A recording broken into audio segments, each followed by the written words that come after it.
All right, so we are ready to go. In its initial resting spot, the bottom of the ball bearing is 88.4 centimeters above the ground.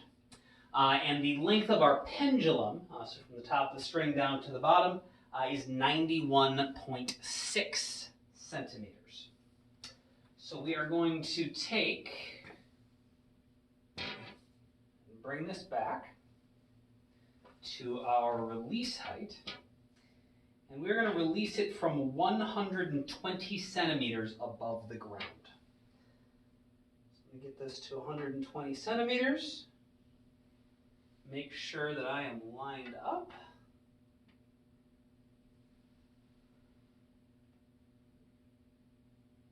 And then we'll release it.